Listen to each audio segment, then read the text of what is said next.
Oh, okay. See, Your mic's on. it is? Yeah, your mic's on. Can you hear him? Forget it. Good morning, everybody. You know, on days like this, when we have a snow day, it's fun to just kind of slow everything down a bit and reflect on why we're here and what unity is all about. What does unity mean to you? The big difference between unity and all the other denominations that I know of or that I've participated in the past is unity is pretty much dogma-free. We don't have a lot of doctrines or creeds or rules and regulations. We don't have a lot of myths about what might happen to us after we leave this world. We don't take on the guilt and shame of being lowly sinners because Adam and Eve ate the fruit from the forbidden tree 10,000 years ago. It's a very simple structure that creates the cornerstone of unity belief. And the first and the most important, yet the hardest to understand or to fully grasp, is that there's one source for our being. We all come forth from the one energy, the one spirit of the universe. We move beyond the outer display of our physical body into the cells and the molecules, and eventually we get to a point within us where there is an energy, an atomic energy, subatomic particles creating an energy, and that energy is exactly the same in me as it is in you. We all have that common thing in place. So sometimes it's a bit difficult to go out into the world and see the prejudices and the discriminations and the religious wars and all those things that are going on where we're actually fighting amongst ourselves when we have that same source that we come forth, the same potential and the same design for our future. So there's one source for everything that exists. Now, for each and every one of us, that source brings us certain attributes that are unlimited in potential. Spiritual attributes like love or faith or hope or confidence, whatever it might be, those attributes are unlimited for each and every one of us. So you can never get to a point where you have no love. You can never get to a point where you have no more happiness. At times, life might throw something at you where you think, oh my gosh, I'll never be able to rise above and move beyond to a state of well-being again, but that's not the case. You still have that eternal flame of the Christ within you. One of the greatest attributes that we get from Spirit is consciousness. We have the ability to think beyond the present situations and circumstances that we're in. We can reason, we can figure out, we can imagine, we can reflect on what's happening in the world. Our consciousness is the primary pilot, so to speak, that utilizes the other attributes. When we think about love, we create love in our world.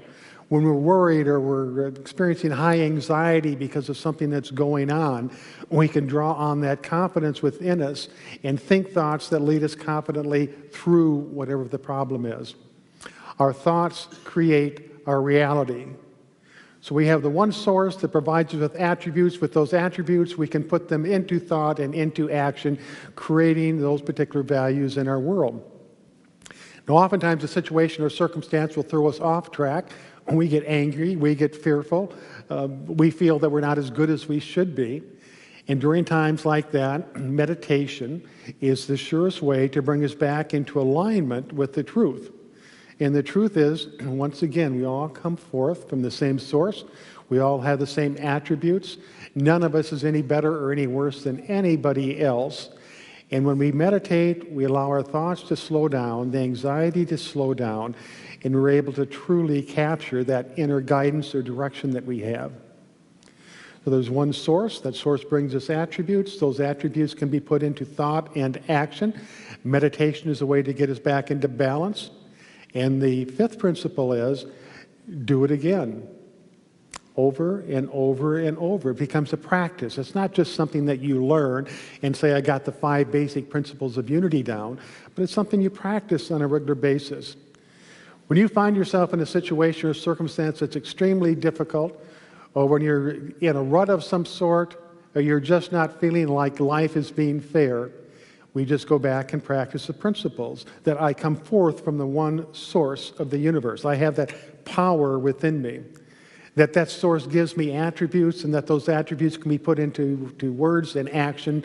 And if I just meditate and slow down, I'll be able to focus on exactly where I'm going and what I want. So that's a brief overview of the unity principles. Now I would like to call forward Donna Johnson and Nian Doherty, and we're going to elaborate a little bit on these, and I'm going to ask them some questions about what they feel is the most important thing with our unity principles. So if we can borrow these 3 chairs so we don't have to tug the big ones, that would be great. And perhaps you can sit over here. Thanks. We'll put this, there we go.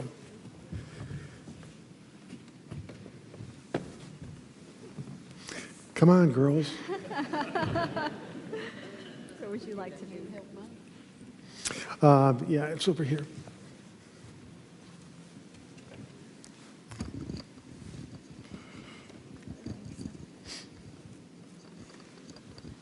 So this is Donna Johnson. She is the CEO of Unity Worldwide Ministries. Her office is in Lee Summit, and she is the one that oversees or directs all of the Unity centers throughout the world. This is Nian Doherty. She's the Associate Minister here at Unity Temple.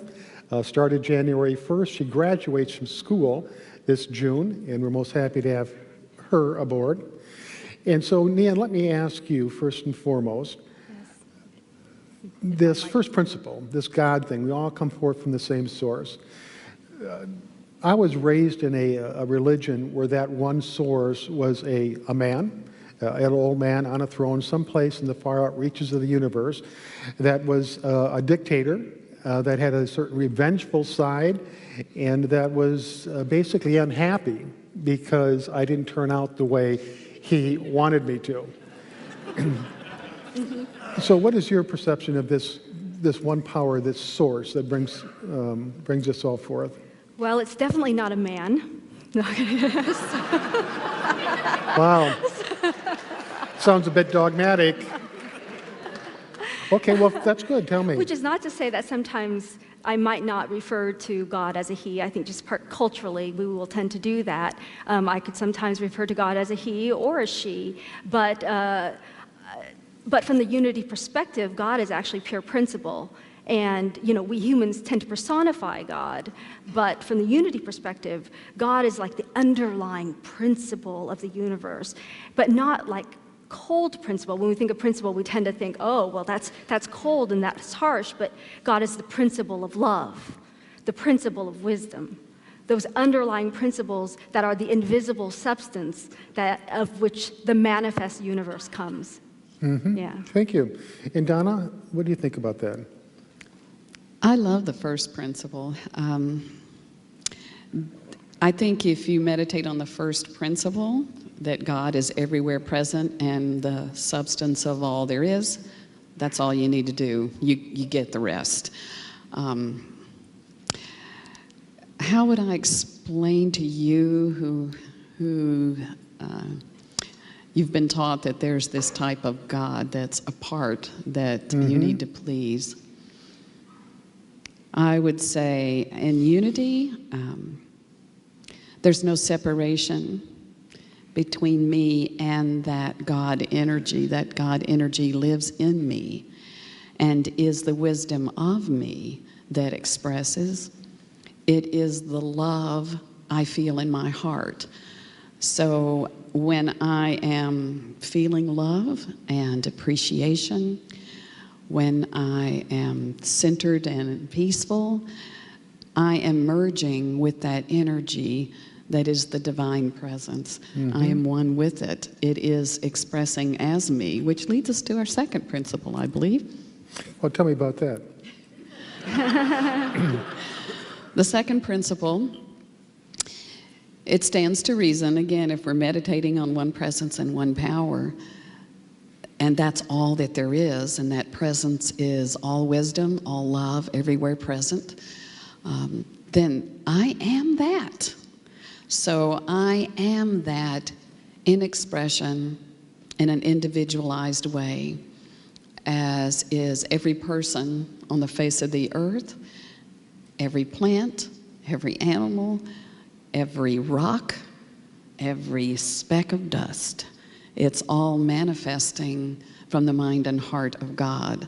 Now, I'm a vortex of consciousness, just as you are, and Nian is, and everyone in this room is, and those who are watching it later.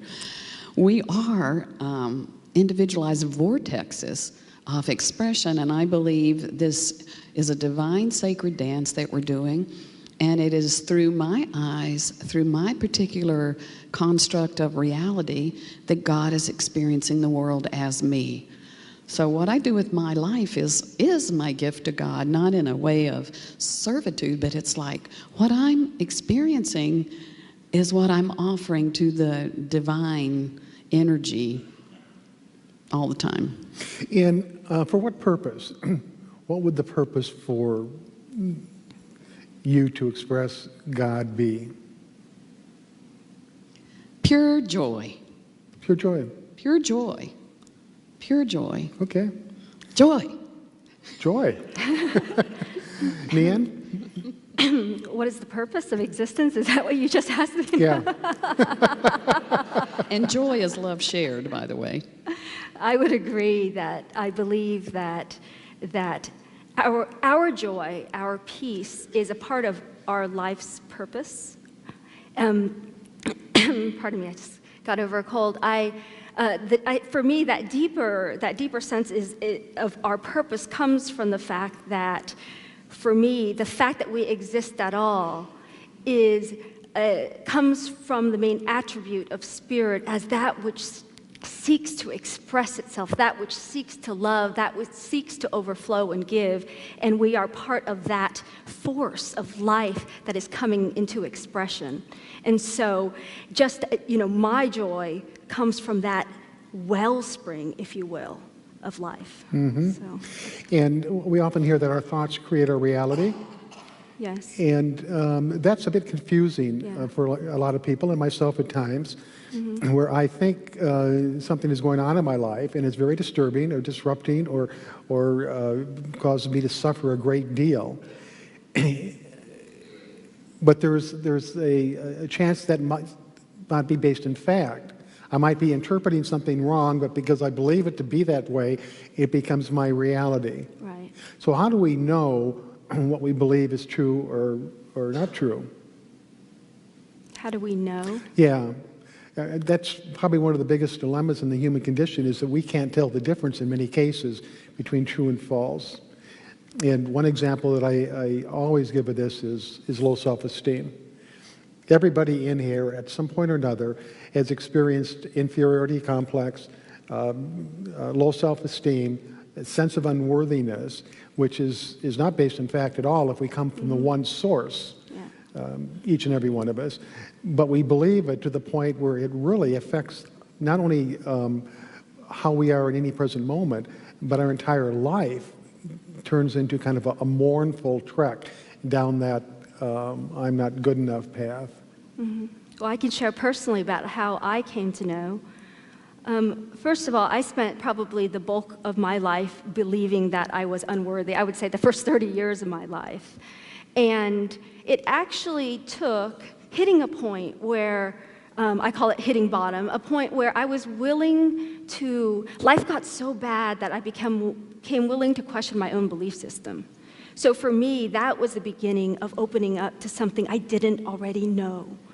And yet, even in that process, I came to realize that deep down, even while there were all these layers of beliefs of unworthiness, that behind that, if I could get past those layers through prayer, as you said earlier, meditation, then I could come to know this deeper truth. Mm-hmm. But it took, number one, people in spiritual community. It took one thing, people mirroring. So there's that whole aspect of, oh, there are people who will mirror that belief in falsehood. And then there are people in unity community who started to mirror this other truth for me. So that was a beginning of me starting to look within. And as they pointed this way toward myself, I came to understand that, all the people could tell me left and right that I was worthy and that I was lovable. But until I actually did the work of turning within and going past the other beliefs, which was difficult to do because when I first looked within, it was painful. right? All the ugly, yucky, mucky things that I believed about myself were the first things I saw. But with the supportive community, I was willing to go deeper into that. And then it was like this time, I remember, when it felt like it was just light. You know, you get past that and you come into that knowing of that light that you are. And so that was my journey. And then the more I gave expression to that, the more that I could then recognize that being mirrored in the world. And so I could gauge from that depth of my being what was true and what was false in the world. Mm-hmm. Donna, have you ever dealt with feelings of low self-esteem? Sure. Yes. Yes. Fortunately, I know they're not true.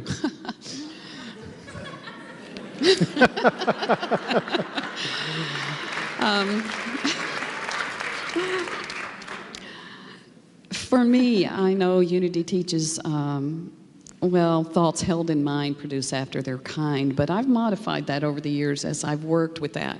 Because I originally, when I was new to Unity, I thought I could just keep thinking a thought and turn that into a reality, and sometimes that works and sometimes it doesn't. But I've come to see now that it's more about the heart. The heart always wins. So I think the scripture says, as a person thinks in his or her heart, so is that person. So we are creating from the heart. I think our thoughts give it meaning. They build the frame around it, but the actual calling forth from substance, and God always says yes. So, whatever's in your heart is what you were calling forth into manifestation. That's the deeper part that I believe Nian was talking about. So learning to live open-heartedly, learning to recognize fear, learning to recognize the thoughts that further you into a sense of unity and peace and well-being. How do you know whether or not what you're thinking is true or not when you assess a situation? The frame that you build around it, is it bringing you peace? Is it helping you to connect to other people?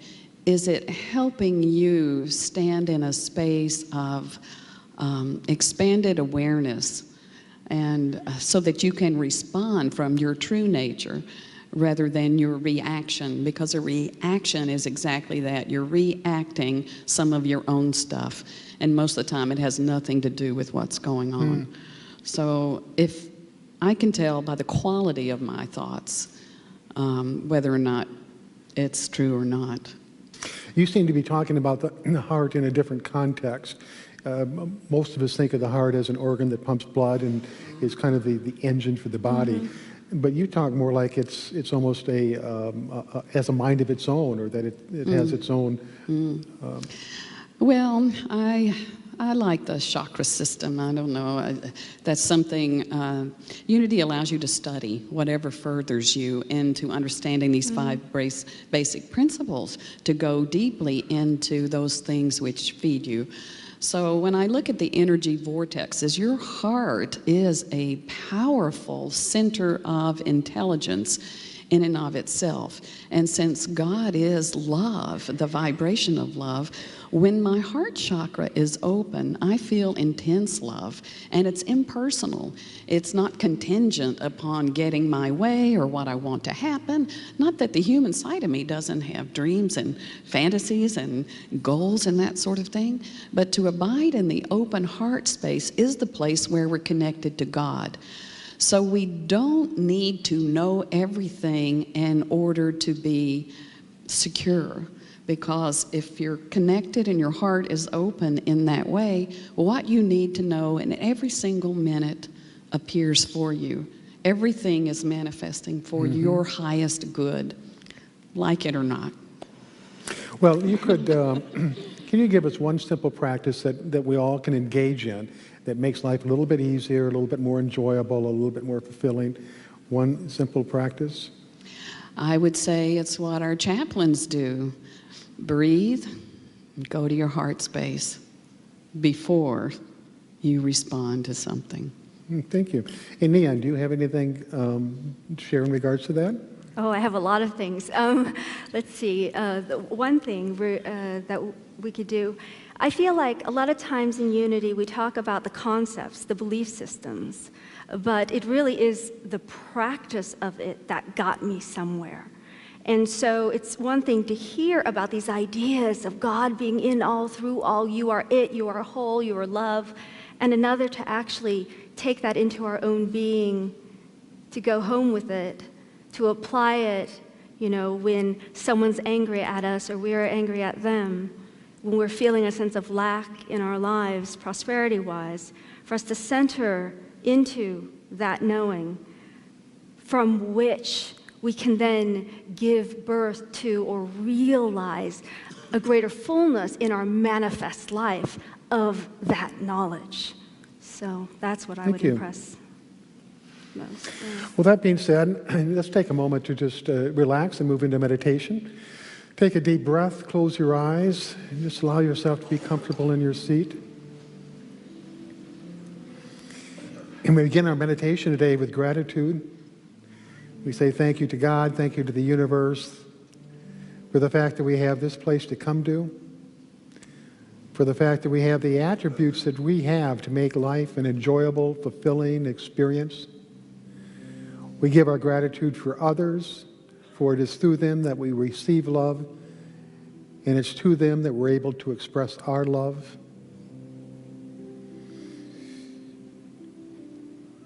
Beneath the surface of the chaos and the confusion of the world we live in, there is peace, and there is love, there is harmony, because that is the nature of our being. We now move into silence. Allow yourself to rest easy in the moment. This is your time. Just rest easy.